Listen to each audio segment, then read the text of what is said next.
Mucho gusto saludar a Héctor Villarreal, el director general del Centro de Investigación Económica y Presupuestaria, profesor del Tecnológico de Monterrey. Héctor, ¿cómo estás? Buenos días, gracias por tomar la llamada. Al contrario, Rodrigo, me da mucho gusto saludarte.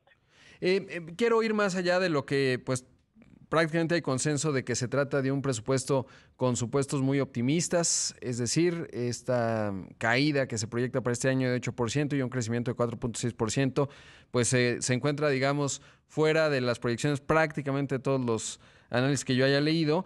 Y quiero preguntarte más bien qué te llama la atención, digamos, de este presupuesto, entendiendo que parece muy inercial, no plantea grandes cambios en términos de lo que vimos en 2020, pero ¿cuáles son tus impresiones del mismo? Mira, Rodrigo, yo creo que esa es muy buena pregunta, porque tiene este componente inercial, pero también probablemente haya cambios estructurales. Por ejemplo, nos deja más endeudados. A mí me llama la atención no solo el brinco que se espera para finales de año en los saldos históricos de requerimientos financieros del sector público federal, esta medida amplia de deuda, sino que la Secretaría de Hacienda reconoce que no va a haber, o sea, no va a haber una caída en esta medida en los próximos años. Me parece que hay otras cosas del marco macro que son realistas, un crecimiento pasando la supuesta subida del próximo año, pues se regresa a una senda del 2.6, 2.5, a lo mejor ahí está nuestra realidad, pero esto tiene una serie de implicaciones, no solo en nivel de deuda, sino en lo que vamos a poder gastar en muchas cosas en los siguientes años.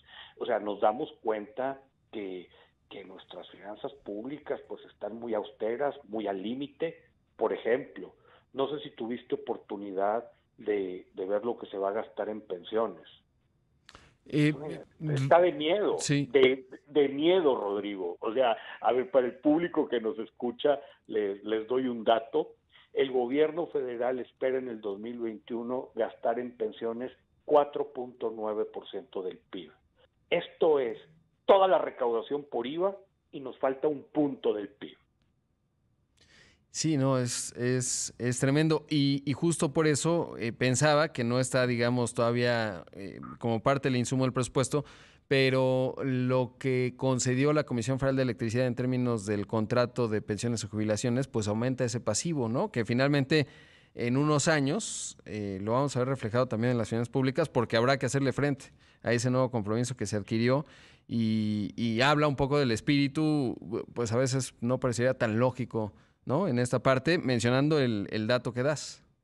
Sí, sí, sí, sí, sí, justo. No va a ser algo que empiece a operar inmediatamente, pero a mí me deja pensando dos cosas, Rodrigo. Una, nos tenemos que agarrar los pasivos contingentes más en serio. Digo, si quieres ahorita platicamos de salud, si el tiempo lo permite, pero esto de pensiones corremos el riesgo que una generación entera nos la pasemos pagando pensiones. Y a lo mejor la Ley Federal de Presupuesto y Responsabilidad Hacendaria no está haciendo una buena chamba para ponderar pasivos contingentes.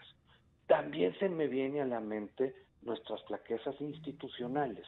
Este tipo de cosas, como la de la CFE que mencionas, pues un consejo fiscal tendría que haber llegado y decir, a ver, o sea, cuidado, tarjeta amarilla, aquí hay una serie de riesgos y problemas.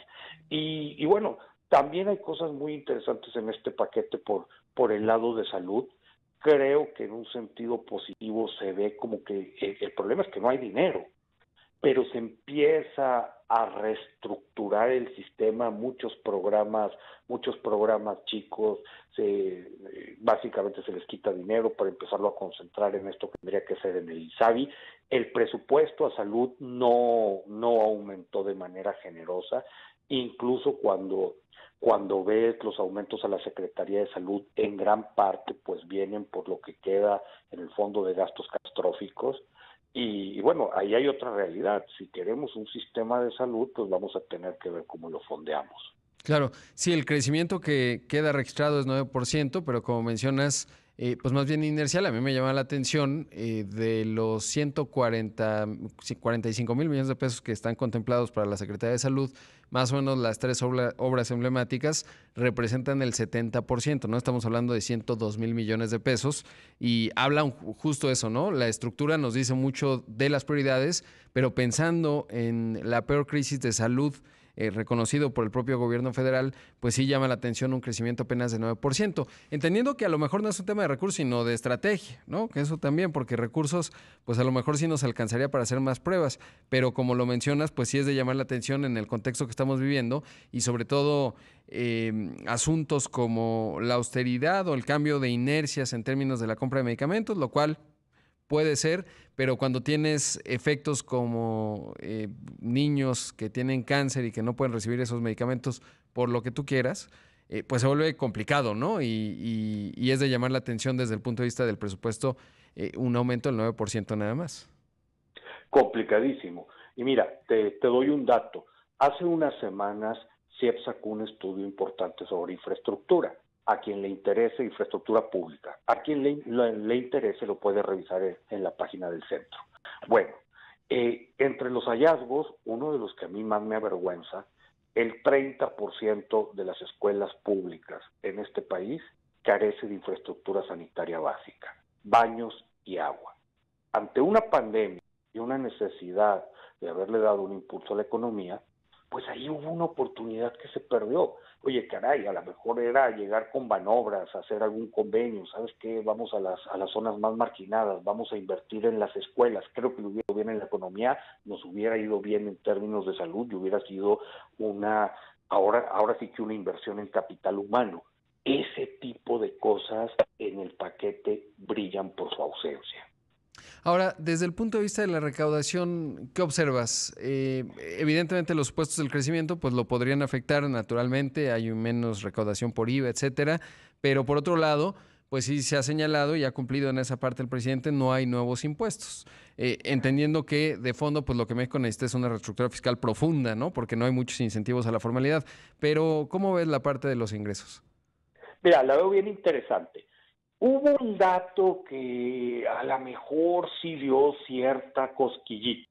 Si tú te vas al último informe de finanzas públicas que se presentó a finales de agosto, que era con respecto a finales de julio, y luego te vas a criterios generales de política económica, pues se hablaba de un aumento en recaudación como de 6, 7 décimas del PIB. Es muy grande, como con 10 días de diferencia. Entonces, pero asumiendo esos números como ciertos, sí llama la atención parte del resultado de la caída de la economía. Sin querer queriendo, Rodrigo, ya estamos en una recaudación tributaria que se espera para finales del año que rebase el 14%. Y Hacienda proyecta que esto debe de seguir en los siguientes años, arriba del 14%.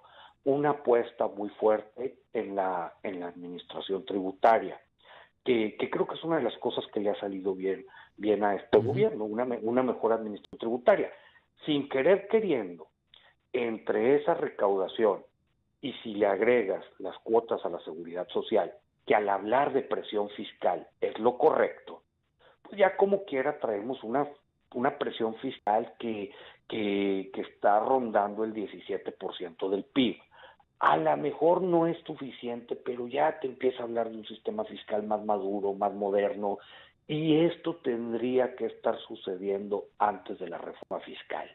Que la reforma fiscal, digo, es otro tema, a lo mejor ya empezó, a lo mejor son muchas cosas metidas ahí, pero el contar con una mejor administración tributaria, que la evasión disminuya, yo creo que es una buena noticia. Sin duda lo es, coincido contigo, Héctor.